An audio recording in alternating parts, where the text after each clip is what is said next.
Good evening and welcome to the third episode of this game called Life with Coach PBJ.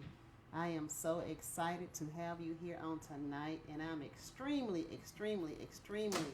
excited about a special guest that's coming in tonight to talk with us. And he just got here. You can see here, right here.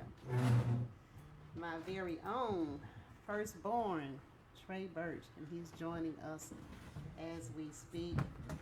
Last week, my co-host was Beverly Gibson, and we talked about the number one rule in the game of life, and that game is to know who you are. And so I invited Trey to come in and join us on tonight and to piggyback on that title of this game called Life and knowing who you are. And so before we get started, I'd like for Trey to tell you a little bit about himself and how amazing his mom is and all that kind of stuff. Hey, Trey. Hey, how you doing? I'm well. My name is Trey. I was born from Paula Burch. That would be true. Night at 20. It was a Tuesday. I know that. Okay. September 27, 1988. And So you want to tell me your age and all that stuff? Huh? you said tell me who I am. I think there's nothing wrong with age. So the older you are, the better. Absolutely. At least you I'm survive proud in of my life. age, too. Yeah. I'm proud of my age. You 'Cause survive I in know life. they thought I was your sister. I bet they did. You look young. So I can't knock that. It happens. I can get it too frequently. So, but long story short, know Jesus, love Jesus. Just retired from being a youth pastor. That was fun. And I was just trying to figure out how can I impact the kingdom in other ways. Okay, Trey. So, Trey, I was just saying that last week, Beverly and I talked about this thing called life. And we were talking about the number one rule. And I believe that the number one rule is to just know who you are. Because people, and I know that you shared that you were a youth pastor, and now we've had many conversations about that role. And my son is helping me get this mic to my mouth. Is that better, son? That's perfect, okay, actually. Perfect, okay. And so, Trey, do you find, and I think we've had, so like I said, we had several conversations about some of the kids that you pastored and how sometimes the biggest issue is just not being confident in knowing who you are. And Trey, what is it about you that makes you so sure of who you are and to know what your purpose is in life? And I'll back up a little bit because he what 30? How old are you? You should know that. I'm gonna help you I out. was there that you day. go. How old are you? 34. 34. Oh, you 34? Jeez, I know. Every time I say it, like it hurts a little bit. I think I get older every time I say hurt my my age. feelings. So yeah, 34. Wow, Trey is 34. How about that? He catching me 2 years shy. He'll be kind. So, we had a very dramatic experience in our life, and we, when your dad transitioned and went home to be with God, and you were 17 at the time that happened, and I just remember being so nervous, and I remember saying to God, how am I going to do this? How am I going to raise a son? How am I going to be, because 17, that's the most critical, that's a really critical time, and we all know that we lost a lot of focus during that time because we went into this space called grief. I call it darkness. Yeah, dark space, but we got through it. But my biggest fear was like, what if, Mr. Drug Dealer down the street or Mr. Gang Banger down the street, next door, whatever. Who is it? How would I raise a son? And I remember after your dad passed, everyone saying to you, Trey, you the man of the house. And what I would say, no, you ain't. There is no man of this house. This is my son. And I did not want people to put that pressure on you. And in some cases, it was hard. And even to the day, you still kind of think you're my daddy type thing. But it's okay. We're working through that. I'm the patriarch now. So he thinks.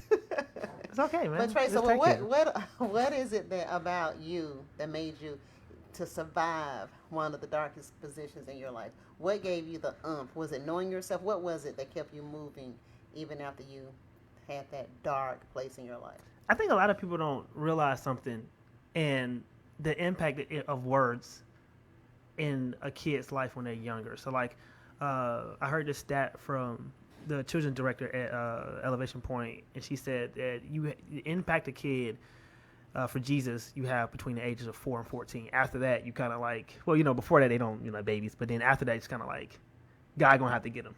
And the more I thought about that quote she said and that statistic, I was like, dang, like I got between 4 and 14, and I think you kind of said, you and Dad kind of set, my dad set the tone for me, because like it was, you gonna be great. That's the standard. It was no optional. It was no, oh, you can't be great. It was, oh, you got to see. We'll take that because you're doing the best that you can. It was, no, this is what you're doing. This is who you are, and this is all we can accept. So then once you start to put a kind of like a bar for me, and I was, no, I don't feel like it. It was days I would go to school and like, I don't feel like it, and then feel like it, because like I got, my parents just put a standard before me that formulated more so who I was.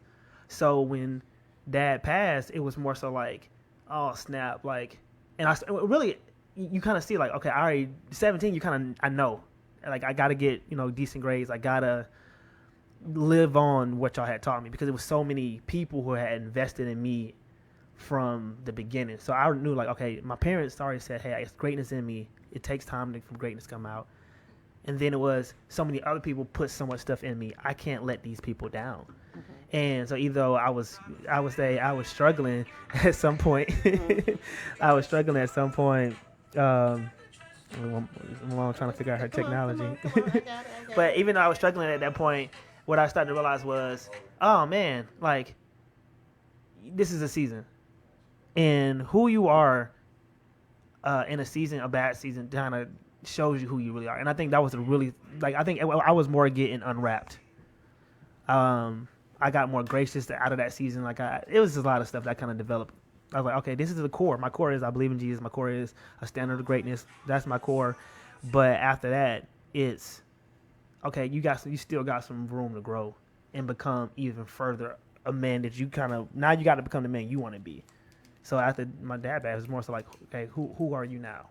So it sounds like during that time you just had a whole lot of self-talk that was going on, some internal things, and just wrestling with yourself and remembering the things that your dad had instilled in you, and deciding that either I'm going to go and be great like I've been told my whole life I'm going to be, or I'm going to decide to do something else. Yeah. And then you made up in your mind not being great was not an option. Well, did I ever tell you a story I had when I was my salvation, my salvation experience? So you know about the 4-year-old when I was walked down the aisle, I want to know Jesus. Okay, that's the cute story. But then the real story was, because we grew up, it wasn't bad. I call it the organized ghetto. It's not bad, but you can find everything bad. Like it was the organized, like you. It was pockets of our community that was just straight up amazing. Mm-hmm. And I was like you see thriving. That's it. Thank you, Pete. You see thriving, African Americans. We grew up in the predominantly black community, and then it was stuff that I saw like, I probably shouldn't be saying this at 14, 15. And I would never forget at 14, I was like, listen, God, like my friends seem to be having more fun. They seem to be like, they don't have to go to church from sun up to sundown on Sundays. They get to go to church from sun come up on to now. sundown. We did. You're right. We came home right before the sun went down. And so you stand, I stand corrected. But like they didn't have to go to church. They didn't have to go to prayer meeting before Bible study. Like they didn't have to do that stuff. And I was like, man, that would be really cool not to have to do 98% of the stuff. The guy was kind of like, I guess, putting in my way for the purpose I would have. At 14, like I don't want to do this. And I'll never forget walking to school, and I was like, okay, God, listen, like, I'm going to give you a shot, but you got to show me today. Because I want to, if I'm being honest on, your viewers, I want to smack butts. I want to hang out. I want to be mannish. I want to be with the girls. I see my friends. I get this conviction when I want to do what they want to do, and I don't want no more conviction. I want to do it and be me.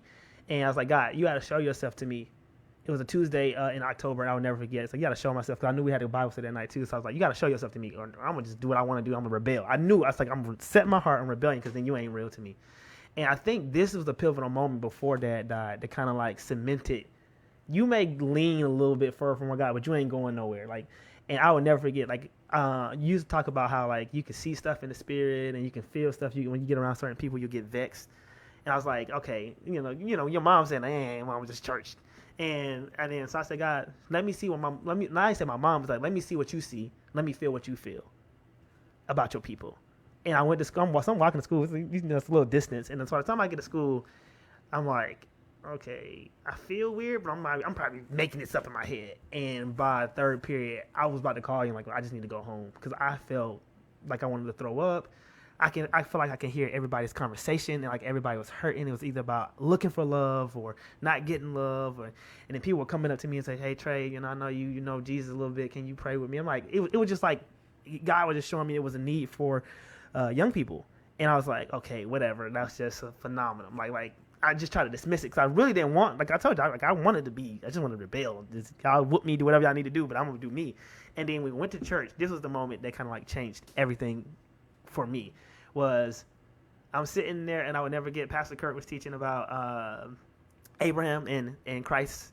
I mean, Abraham sacrificing Isaac, and my brain just like I could just see the Bible just illuminating. It was like, hey, this is about Jesus really too, because like God would have to do the same thing He asked Abraham to do. It's crazy how my brain is running through this at 14. Isn't it interesting how God's is asking Abraham, to do something He will do later for His people, and He was, Abraham is the father of many nations, God is the father of the world. I was like, my brain, I'm coming up. So after church, we stayed a little bit later, and I talked to Kurt. I was like, hey, I was like, I don't want to be a preacher or nothing like that, but this is happening. Like when you was teaching, this was happening to me. This is what I saw, and I'm just blurring all of it out. And then I said, a fire shot down my back while I was just reading the Bible. It was like I was on fire the whole time. I was sweating. And then Kurt started laughing because he's very Pentecostal, and he's like, yeah, that's the Holy Spirit that came on you, and God has revealed something. And I was like, cool. Now God stop. Like, okay, cool. He's like, no, that's probably you're probably like called to preach and stuff. I'm like, nah, I'm good on that, because I told you that morning, I was like, you ain't sure. I was really trying to. So I think once that moment happened, you kind of remember I kind of would go crazy about church. And that's kind of why. But then it was so much of the younger stuff from 4 to 14 that was already there, like going into Christian camps, going to children's church and all that stuff. And then it was like that moment. And then so when Dad passed, it was like, who are you going to be now? Because God was kind of like, I already put enough in you that you can get through this. And do you remember I went to a camp that summer? That summer or the summer after. Either that summer or the summer after. I think it was the summer before. Yeah, the summer after. And there was a professor named Professor Black. And he said this to me. I was still grieving. Like, I didn't know I was grieving in college, by the way. That was a thing, too, which is I realized older, like, I was grieving the whole time. And Professor Black said something because I was crying. I was kind of in a mode. And he's like, what's wrong with you? I said, I lost my dad. I'm angry with God. He said, okay, you can be angry with God, but I'm just going to let you know this. And it was a very insensitive comment when I look at it, but it made sense. And I needed that. He said, you can be mad at God for taking what belonged to Him, because that's what God wants. And when he said it, I was like how somebody said something that makes sense, but you're like in a moment, you're like, but then when you sat back and thought about it, He didn't belong to me. He didn't belong to me. God allowed me to appreciate and experience this person for a moment, and that's all we have in this time is a moment.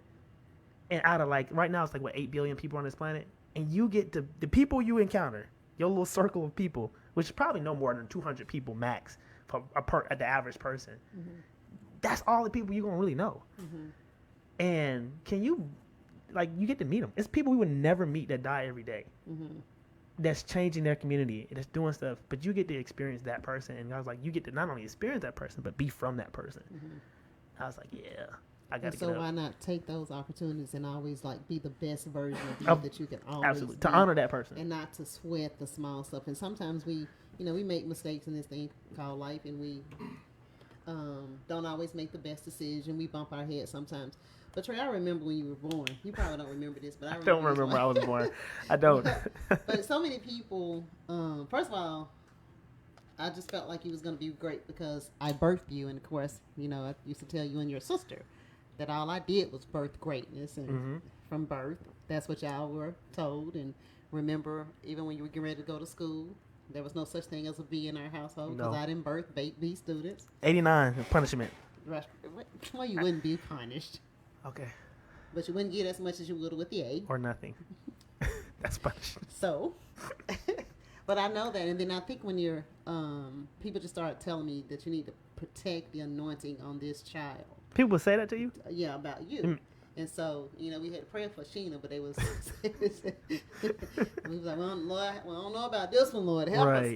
But I remember, and you shine, you kind of dismiss your 4-year-old story. Mm-hmm. But that's a powerful story. And for my listening audience, Trey was 4 years old, and I made up my mind that I was kind of done with church. Oh, yeah. And I wasn't going to church no more because I was just sick and tired of church and the way church was unfolding. And a friend of mine just didn't feel right with Paula not going to church. And so I entertained going to church with our neighbors, and just me and Trey went to church, and Robert and Sheena stayed home. Sheena was 2, you were 4.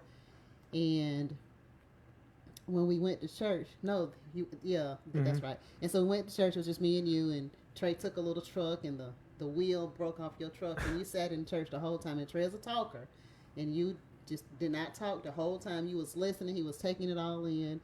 You didn't know I was taking. You told me you didn't know. I didn't know. Yeah, I you thought I was just playing with on the truck. Playing with his truck. I did not know you was taking it all in. And then we got in the car. Trey, you all right? And then you said, yeah. I said, well, you're awfully quiet. I said, yes, I'm just thinking. 4 years old. I'm just thinking. Well, what do you think about? I don't know, just thinking. And so he thought he was thinking all the way home. And then when we got home and I walked in the door, unlocked the door, opened the door, and Trey ran past me. And he repeated what the pastor had talked about in church that day. That particular Sunday, he was talking about in the Old Testament, the men used to take their families to church. But in today's time, he had all the men stand up, and then he had all the women stand up. And then he's talking about a lot of y'all husbands, Pharaoh has been bondage, and he didn't let him go. And so Trey ran past me in the house, and he ran up to his daddy. He says, Daddy, Pharaoh has you in bondage, and he need to let you go. And Robert was like, what is he talking about? I said, ask him. And he was able to regurgitate all the points that the pastor had talked about that day. And needless to say, the next Sunday, we all went to church together. And we followed Trey down the aisle because he decided to join the church and give his life to Christ at 4 years old. And we just kind of, the Bible said a child should lead him, so we just let him lead us. And we stayed there for quite a bit. And so all of that, to me, it was my responsibility, and I said this even after Robert passed, that your dad dying did not relieve me of my responsibility of being a parent. Right. And I did not have time to stay in a place of grief. Right. And so my whole life became pouring into Trey and Sheena. And yes, they are rotten to the core. They are spoiled because I think they got everything in the world during that time. They don't say it, but they know they. You know. I wouldn't say rotten. No, I say we silver spooned, but not rotten. And then somebody probably was listening like that's the same thing. No, I think we didn't get everything we wanted, but we made everything we needed and then some. So I can definitely say that. Okay. So yeah, I didn't get everything I wanted. Cause I want a Bentley and stuff like that, so I could we living with the ball was sell it for the maximum, right? Yeah. I mean, come on. Yeah. Wait, hold on, don't. You can't do the maximum. I'll take the Fusion. The maximum, you dogged me on that one and gave it to me. Ain't had no shocks. Water would get in, and I love that. That's true. Yes, it did. You actually had the maximum before your dad died. Yes, that was the first one. Remember, because I was driving. Remember, right before you gave it to me, you got in an accident, and the front thing was it was a dent in thing. Right, you got a car. See, needed. I got what I needed. I wanted a GT Mustang, but I'm not complaining because I think I'm glad y'all didn't give me that stuff. Give me just what I needed. I need a car to give me the 8 down the street and back because that's where I work. And it worked. It did. I loved it. Yeah. I would have kept it. Yeah. But anyway, so back to what we're talking about. So all of those things, so you made up in your mind. And so when you're talking about how, in our goal, our passion has always been to help people. And to help people become the best version of themselves that they can be. We did it well for, we do as best. And you said this is my first time hearing you talking about the kids coming up to you in school and sharing and asking you stuff. And that's just always has been a weird thing for me because, we have a knack to just draw people and they feel comfortable. And some of the best compliments I have gotten is that, people can tell me their deepest, darkest stuff and then they don't have to worry about it coming back. Right. Now, one of the things I had to learn, though, because everybody served, we was reading the book, the 4 Agreements, and one of the things that he talks about in that book is that our life is a smoky mirror. Right.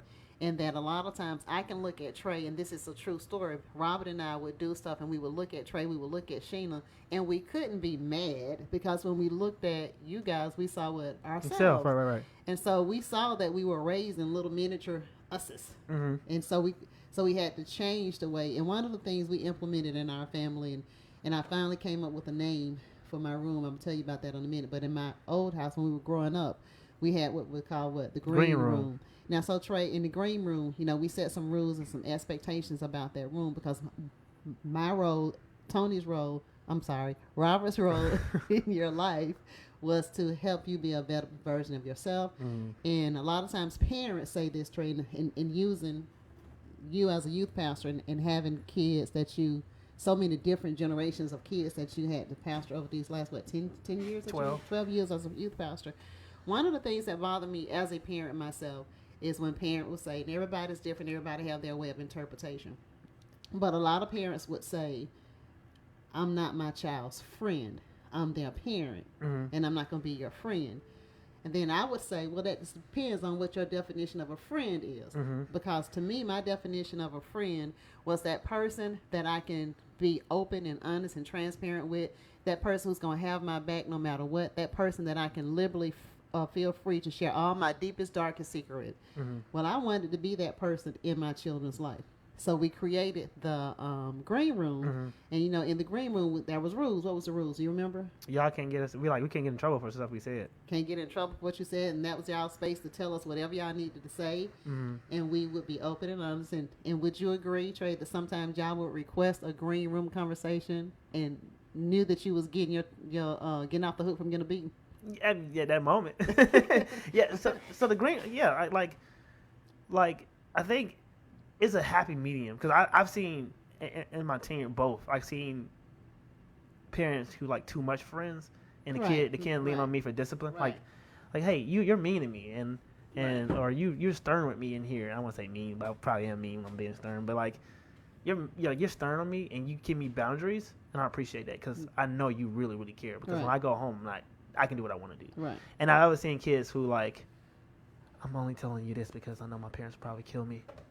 And I'm like, I probably won't because it's jail time, but like, I don't feel safe to tell them this. So do you feel like in your home growing up that there was a balance though? I think y'all definitely. Now this is the thing. I think, and I was sharing this with somebody else. Like I think my mom and dad gave me the perfect environment to be honest, because I think like I trust y'all enough to tell y'all stuff, but then at the same time I'm a teenager and you're like, I don't know about this one because your wisdom is kicking in a little bit. So you're like, I'll hold this one. I'll say something about this later. Did. It was some stuff, man. It's some stuff I'm gonna take to my grave. It's some stuff like if I haven't, you told me, I'd be like, oh Lord. If I haven't, because it was but like you said, later in life, some stuff will happen, and I have some experiences, and I would tell you them because like. I was like, I just feel guilty not telling my mom. It just feels weird not being honest. I want to be honest. And I think for me, it's always been, I think I'm like this now. It's like, this is why I may be a good politician, maybe not, is I want to make sure that you have nothing on me. And if my family knows, like it's a lot of shows out now on Netflix where like, they'll hack somebody's phone. It's like, oh, we'll release this to your family and everybody know unless you do this. And the person doing all this stuff, blackmailing them. I'm just gonna tell you my stuff. Right, you can't control me. Right. So I think if parents create that space where a kid, and most issues is about teenagers doing this stuff and whatever, because say, hey, mom, I did this at a party. And I got kind of crazy, was drinking involved, and you're gonna be mortified, but let them get that space. Give them 2 to 30 days, then have a conversation, and then look, I trust you, and these are the rules, and this, so going forward, like let a kid strike out. I mean, strike out one time, as long as it's nothing too serious, and then come up with a plan because at the end of the day, your parents not gonna be here forever, so you gotta see what kind of mistakes they can make without your hand on them. And what we have to do is just. I'm trying to say this in a way that makes sense. We have to stop pretending and being phony and acting like we've never did anything wrong. You didn't have a life. You wasn't out there. Right. We've all struggled. And I think that's one of the biggest challenge in the world today is people not given the opportunity to even be human and afraid of being judged, afraid of how people are going to look at them and talk about them and not being encouraged to be the best version of ourselves that we can be. And we have to move from that. The world is just, I don't even watch the news. I've always thought the news was a scary picture and it still is. And people keep saying you need to know what's going on in the world, and I do agree. I do. I enjoy news. But it's just, oh my God, it's so depressing to me. It's depressing to me. Like today, we turned on the TV and to learn that 2 children lost their lives. You know, from going to a Sweet 16 party. So, Trey, what is it that's happening in the world? Why do we need to always turn to violence to make our points? What? And again, I'm going back, tapping into your youth pastoring day. What's going on in the minds of our young people? Now, I'm gonna say this to people. Now, this is gonna sound crazy to a lot of people, but you know, I'm a firm believer of I call it community living, which is everybody needs to be in the house together. Even we used to, my family, it was, I loved it. Yeah, me and you gonna argue. I'm gonna get on Tony. He gonna jump. Like that's just like the parameters of it. But because you're family, but the coverage that my daughter had was so mixed. So you got Rosina's view of things, you got y'all view of things, and then you got me and my view of things, and we're all trying to mix it together. But Annalie is getting a version of right from everybody. And so, for instance, I think the number one thing, the reason why so many communities, and so we losing kids, like even 15-year-old boy that got shot at Atlantic Station, and was shot by other teenagers. So I don't blame the kids. I can't, because they're kids. Like they have, in their minds, they're playing a game like GTA, and I'm not blaming video games either. It's parenting, because they have to buy the game, they have to get the game. It's parenting. So, but what are we missing in society that we used to have, that I had? A big mama. You used to have these older figures in the community, in the family, that can call court. That's what I used to call it. Where they'll say, hey, bring all the family together. And they would speak wisdom. And people will, even if you was like the worst family member, the black sheep, or whatever you want to call yourself, you would still be like, oh yeah, I probably need to get my life together a little bit, because she said speaking that now. And you have reverence for her because of the wisdom and the stuff. And we knew that, especially in the black community, the older community, like the older people, they had been through some real stuff with civil rights and stuff. So they kind of like had the stuff they saying is like how to get you through temperament wise to survive in a world that may not, a state or country that may not want you. We don't have those anymore, because kids are having, people are having babies earlier and earlier, as far as, and I can only speak for my community, but then you also have older people who kind of like, they won't listen to me. They so outdated that you got the younger generation that won't. But think about it like this, and I do see this in Hispanic community and a lot of Asian communities. If you live with your grandma, the reverence you have for her goes deeper, because you see her every day. And then you see how your parents, like, kind of second power her, right? Or them, for some people. So what are you saying? You want Annalie to come live with me? Oh, I would say y'all can come live with me. See how that works. but like, even if, like, it would be good. Like I was talking to my auntie, and she was telling me, like, some of my cousins feel a certain way, because I'm a hermit. Like, I like to go home after I get done with this house. Jesus. I just like to be in the house and play the game. And I have predominantly all girl cousins. So, like, my younger guy cousin, like 16 and 19. He's like 19. I'm like, I don't really hang. I'm 37 years old. I have nothing in common with them. So, my girls who are my age, I'm a guy. Like, I do guy stuff. They do girl stuff. In my head, it's like, okay, we'll hang out when family time. But that even if we were to grow up, even now, together, that interaction, like, they may be missing from me, that I may be missing from them not knowing, will still be happening, because we live in a village. If you think about it, let's think about how people used to live. We're mammals. People forget that we're mammals. Every mammal is either a herd, a pride, a group, and they live together. We erected houses, individual. We call ours communities. But we see on the news all the time, oh, I didn't know he was killing 5 people next door to me. Right. Oh man, it messed up my neighborhood. But if we was in a village, you would know, because, hey man, you keep coming in late. Where you going? Then like, because think about it. Remember back in the day, he's like, we doing this now with the girls in our neighborhood. They'll walk down the street, and everybody is kind of watching them, and so their parents let them kind of go, because they know, like, it's like 18 eyes on you. So if you leave the street, hey neighbor, your daughter kind of left the street. I don't know where she went. So you're talking about even just getting to know your neighbor. Yeah, this building a village again. Yeah. Building a village so again. So that, like they would say, if you do one thing, your neighbor, your mom, you get all whooping for everybody. Right. Mm-hmm. So, I ain't saying the whooping part, but you can definitely have snitches on you. Right. And so you think that what we need to do is just go back to just caring about our neighbors, being neighborly, caring about our families. I keep walking away from this microphone. Do it like this. So being being neighborly with each other and being I am my brother's keeper and being that brother's keeper in each other's life. That would be nice. Mm-hmm. You know, so Trey, we talked about I ran into I didn't run into him. I saw Wendy's son, Bryson. Remember him, Bryce? I may.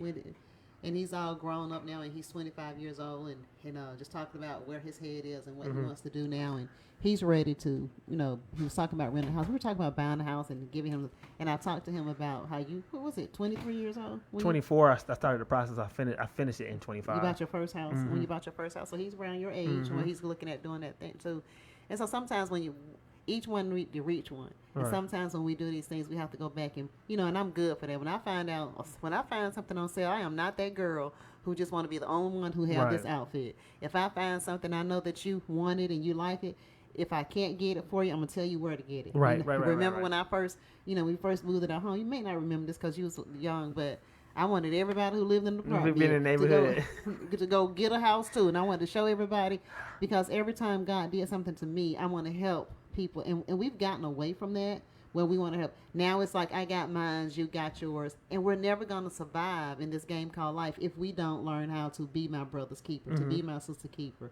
There is enough in this world to go around. God is a God of plenty, right? Would you agree with that?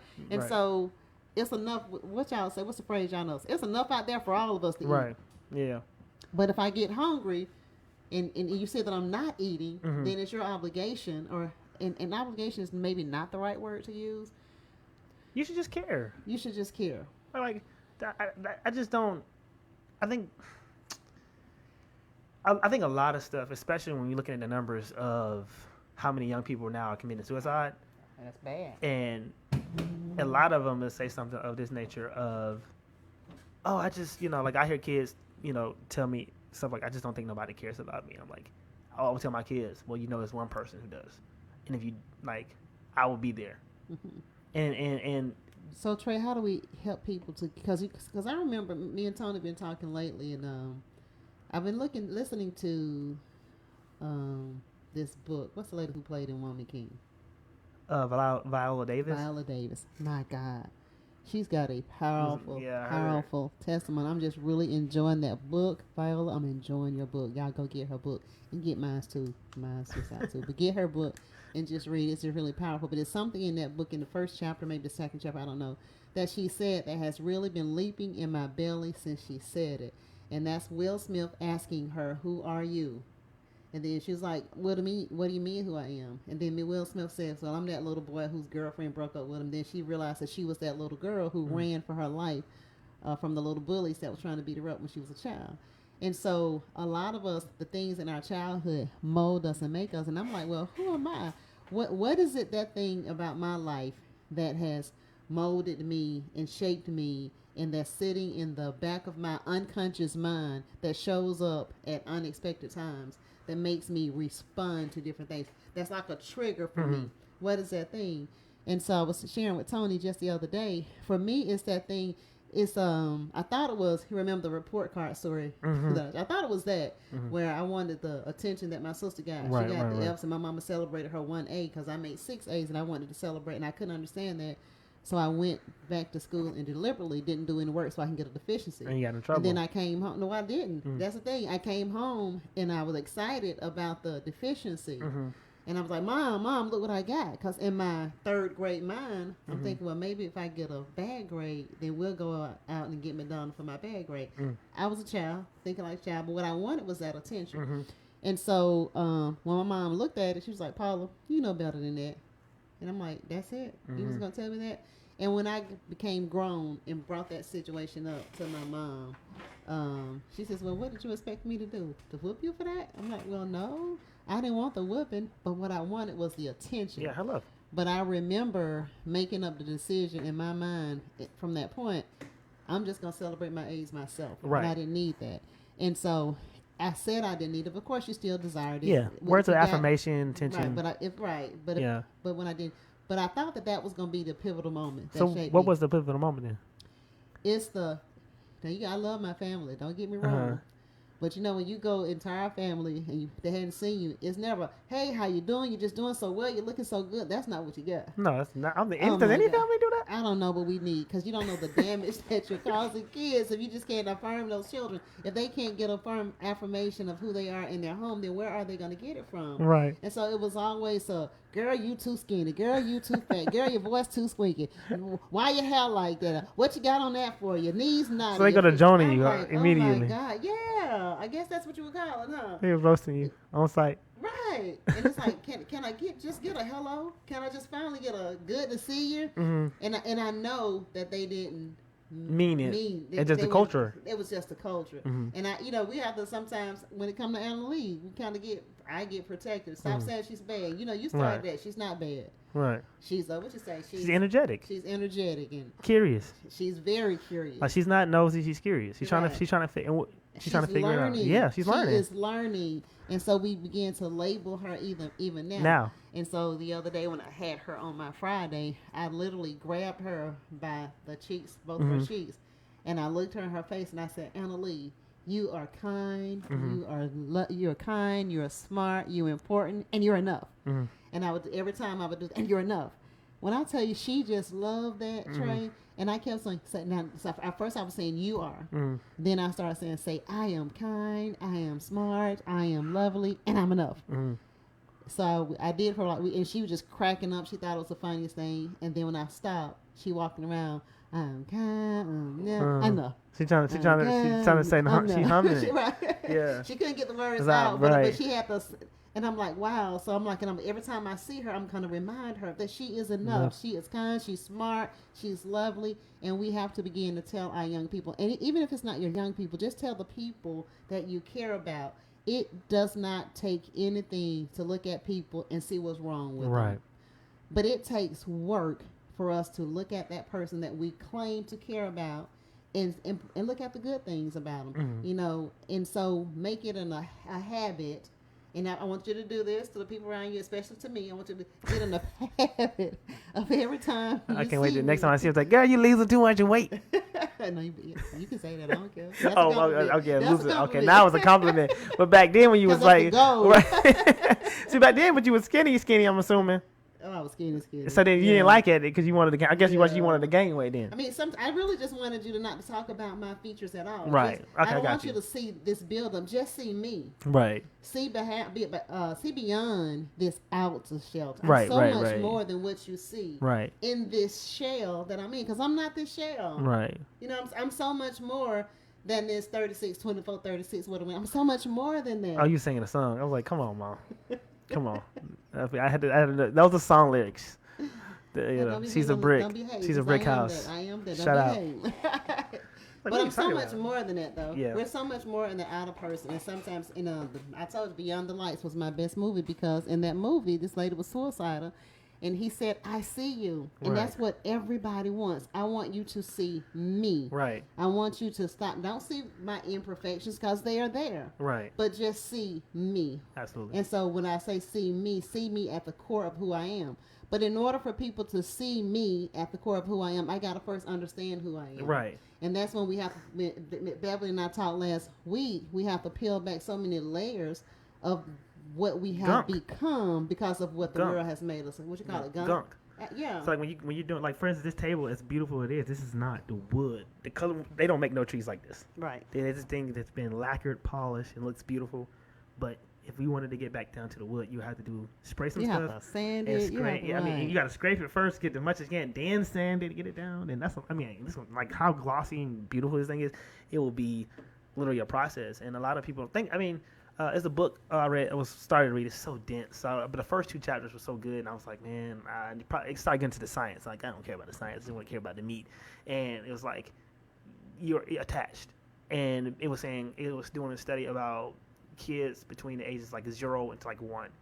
And based off vital subconscious like later in adulthood, it's a subconscious thing. But in between the ages like 0-1 or 0-2, that if your parent didn't pick you up enough, if they didn't hold you enough, Yeah. that you develop these either like like that cry method. Everybody said let them cry. And in my head, I'm like, I read this book though, and it's like you let them cry, they're gonna feel like you wasn't there for them. So then think about it. You might be there for your kid every game, and you finally miss one, and like you're never there for me, and you're like, wait, never? They're not saying that you literally are never there for them. They're going back to something in their subconscious when you let them cry for like 15 hours. That their brain still is like, you have to develop, and in part of development, a defense mechanism. Like nobody's there for you, so you got to be there for yourself, even at that age. And they don't, and like we don't look at it like that. But my God, it's way deeper than people realize. It is.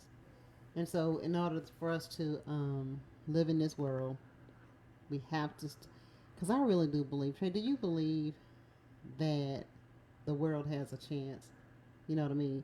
Chance of what? Of survival. Meaning, Big Mama, my grandmother's mother used to say, the world, each generation, the world gets weaker and wiser. And now when you look at You said weaker and wiser? Or weak, like weak? Weaker. The world itself is getting weak. We're wise, but we're weak. I got you. And so when you look at young people dying from all of these diseases, older people are now outliving younger people. You have younger people dying from heart attacks and stroke, in their 20s and 30s, which is kind of weird now. And so that's what Big Mama would mean. And so, they that's can go out in the field and they can be in there. Big Mama said she had 4 or 5 kids on her hips and still out there working on the field. Then come home and cook dinner and they don't make them like that no more. What? Those are not. Those are kind of women of age. They put them on the shelf. Weaker and wiser. We smart. We got the education, but we're weak. I think, and this is the unfortunate thing about progression and achieving greatness and success as a people group.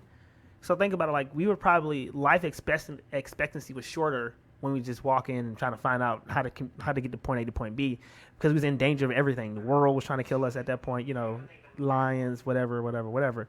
But as we advance technology, now we're not walking anymore. Think about how, like, if you had to walk 5 miles everywhere, your community, your distance, you're not leaving that area, like that radius. So you will know everybody in that radius. You're tight knit, right? Mm-hmm. As soon as we kind of progressed and learn how to travel and move faster. Think about it. To move across the nation back in the day, it probably took you like 5 or 6 days because you had to move your whole family. You can fly on a plane and be there in a couple of hours and ship your stuff the next day or 2 days later.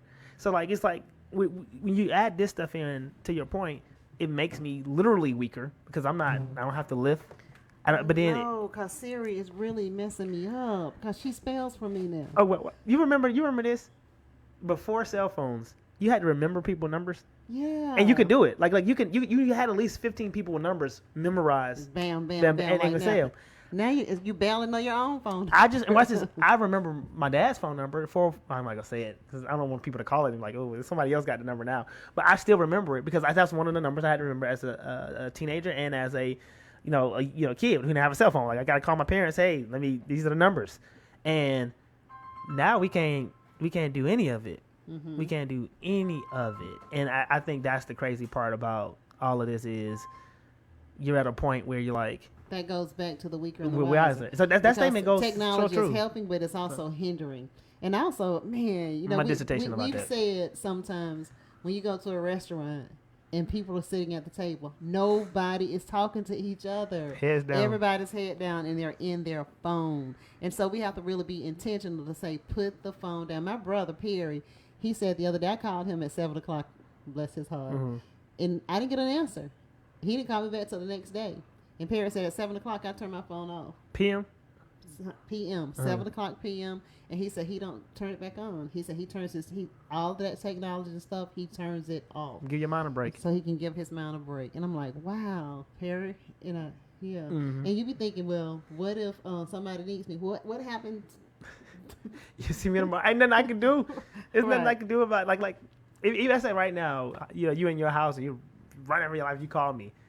If I'm here, like if they had an emergency right now, all right, I don't even think I have brought my phone out the car. Oh shoot, that's not good. But they would have to call you, right? But even let's say your phone's about to die.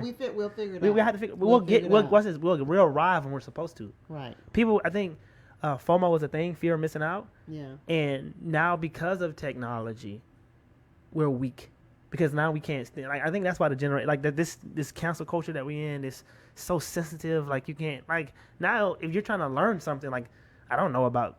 It's new stuff that I'm trying to learn about. I'm so scared to ask questions about like transgender and all that. Cause like I didn't grow up around that. Like nobody in my age range, unless your parents is like super super progressive, grew up around that, and unless you had it in your family. So now I'm like, well, how does that work? And how do we get these pronoun things? Like I don't want to offend nobody, but I want to at the same time my oldness. It's a lot of work. But then how do you ask those questions? And your goal is not to offend anybody.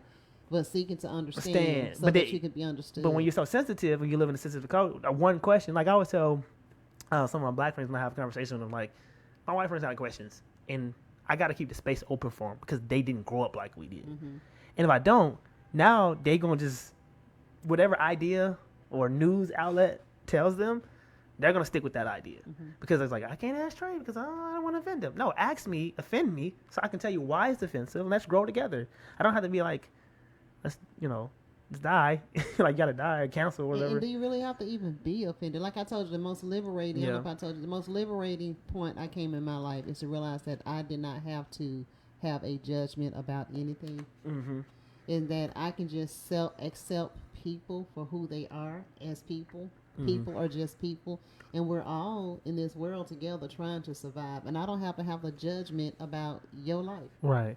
And so I can have an opinion about it, but I don't have to have an opinion about it. And sometimes people, you say, Mama, what do you think about that? Well, Trey, what do you think about it? Right. I always share people about the conversation that we had with you and Sheena. Mm-hmm. When Sheena was asking me, Mom, is it wrong or right to shack? Remember that conversation? Yeah. And you were adamant that it was wrong. You don't need to shack. And Sheena was adamant that, what if you got 2 bedrooms and you're saying... And shacking is living with someone before you're married. Okay. Thank you for giving no that problem. definition. Yeah. So I was like, well, I don't know, Sheena. Is it shacking to you? And Sheena says, no, it's not shacking to me. I said, well, Trey, is it wrong to you? For you? I said, Sheena, is it wrong for you? Sheena says, no, it's not wrong for her. And I said, well, Trey, if it's wrong for you? You said, yeah, it's wrong for me. I said, well, Trey, don't you shack? Sheena, go shack your life away. Because you have to, one of my favorite scriptures is all things work together for our good. So if it's wrong for you, then don't do it. Because that's working for your good. But if it's right for you, then do it. Because it's still going to work for your good. There's a lesson learned, and we are all on a different journey, right? I mean, you do that within respect, certain things. Like if you're like a Jeffrey Dahmer, you're not saying. That's what Mom. I'm just trying to let you know that some people would take this and run like this is right for me. Shing, shing, shing, shing, shing. You mean it's killing? I don't think anything that brings harm to someone else is right. No, I don't think. Okay. And that's what I'm talking about. Yeah. Bringing harm. You just like traditional stuff. If you want to hurt yourself, because that's you. You can hurt yourself, but I don't think you should impose any of your desires on somebody else. Right. Nobody should ever be forced to be subject to your. Right. You more so challenging world tradition or Christian traditions that really don't really stop you from going to heaven or hell. It just don't stop you from being human. Right. You know what I'm saying? It's just part of being human. I mean, and we can take the Bible, we can twist that thing all kind of way you want to twist it at the end of the day. And so, just allowing people to be persuaded in their own mind. And yes, and thank you for making that point. Because no, I don't mean at all, by no means, going out there inflicting harm on other people. Never should we do that. And that's what we're trying to get away from. But if I want to... be a good neighbor. Be a good neighbor. Just be a good neighbor. If I want to stay in the house and be a hermit, that's okay. Right. Whatever I want to do. If I want to wear a certain tie, if you want to wear a dress, okay, that's what you want to do. Right. And I should not have to make you feel anything other than pure love. Anytime we make somebody feel anything other than pure love, I think we're out of order. Right.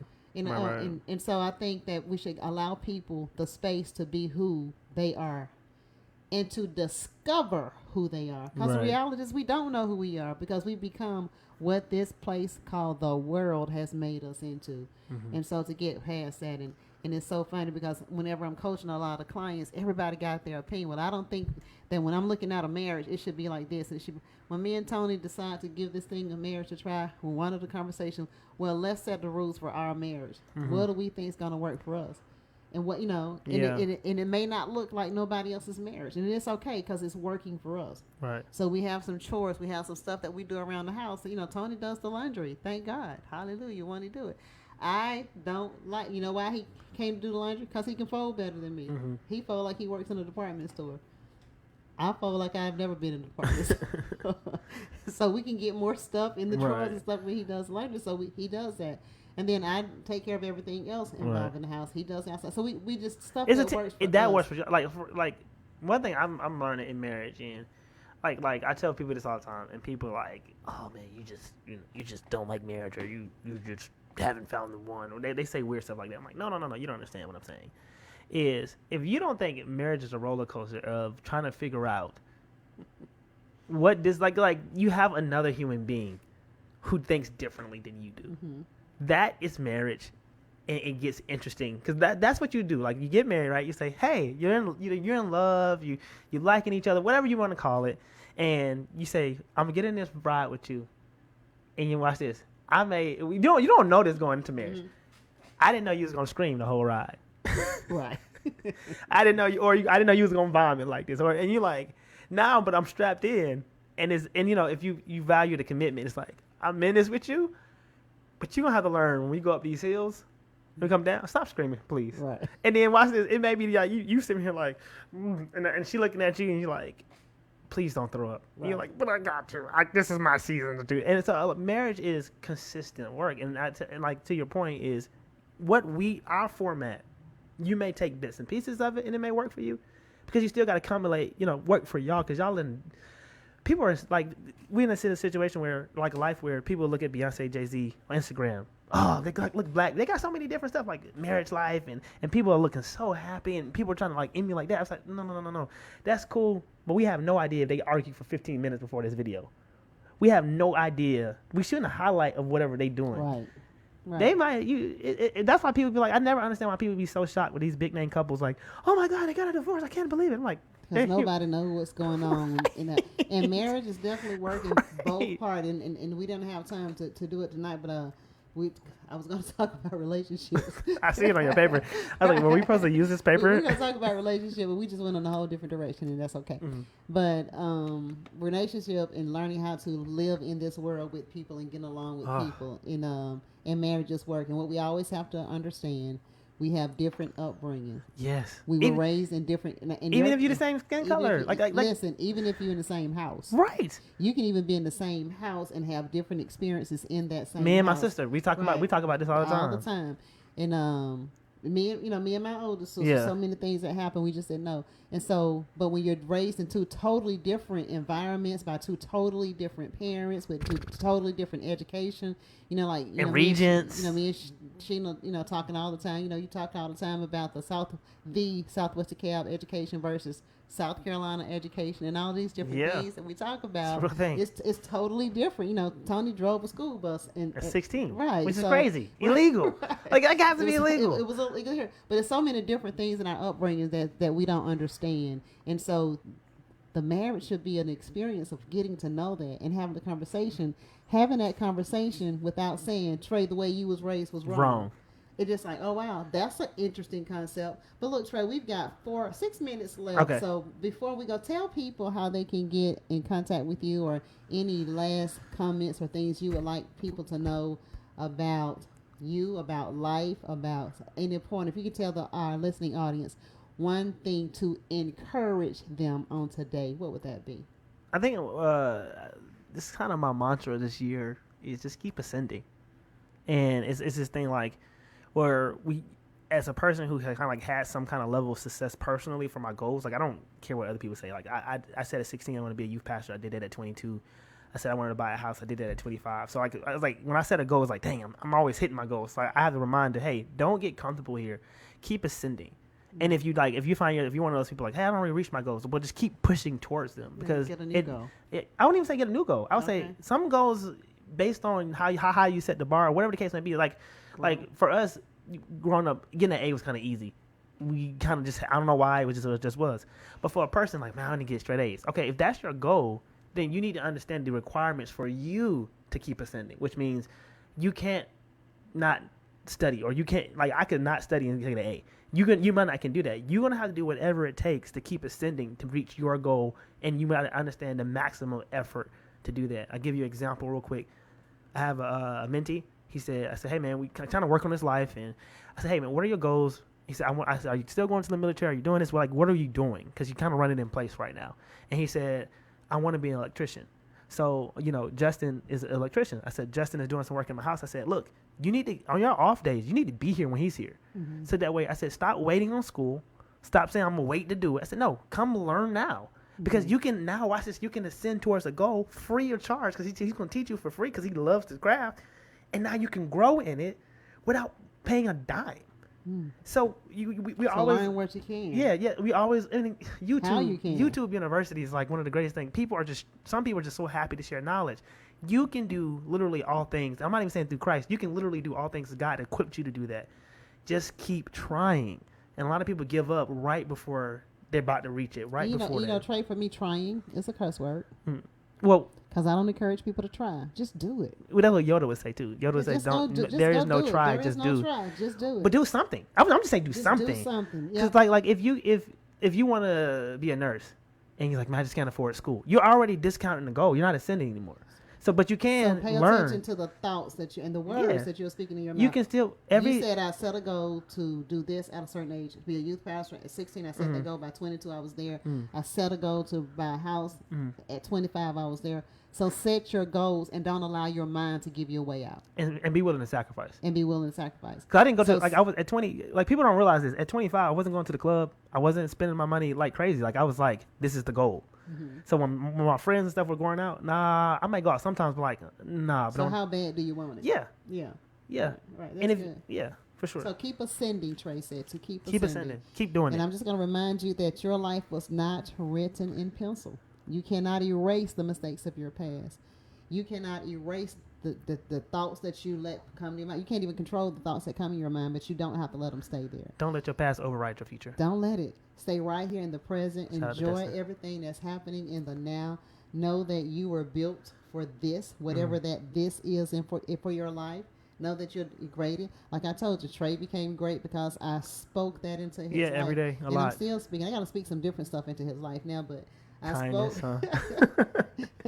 spoke that into life, because what you think about, what you focus on, expands. So make sure that you pay attention to the thoughts that you're allowing to stay in your mind.